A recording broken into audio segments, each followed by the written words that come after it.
I'm making a parts tumbler, and I originally had the motor turned around this way and it was running this, but it was running at over 100 RPMs, and so nothing was tumbling. It was going fast enough that centrifugal force was just keeping it up against the bucket, and nothing was tumbling. So I had to come up with a way to make it slower.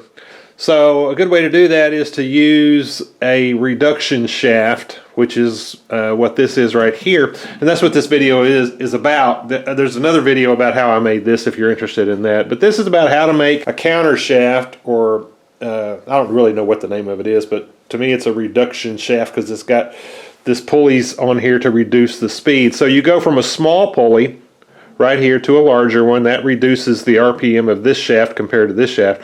And then you have a small pulley over here, and that goes to this really large pulley that I have on the back of the bucket. So this dropped the RPMs by about 4 times. So I 3D printed these pulleys and kind of did it as a prototype, but I have a feeling they're going to wind up being here for a long time. They work really well.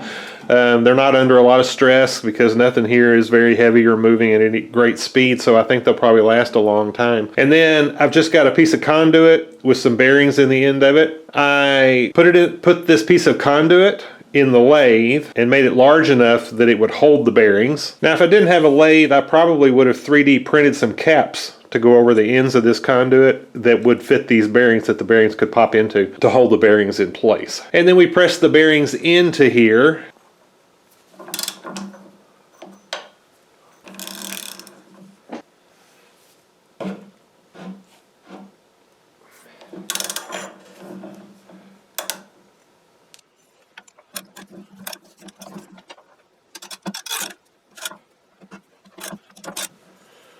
And there we are. And then I've got it mounted on here. Now, I welded the conduit onto a hinge and then welded that to my frame.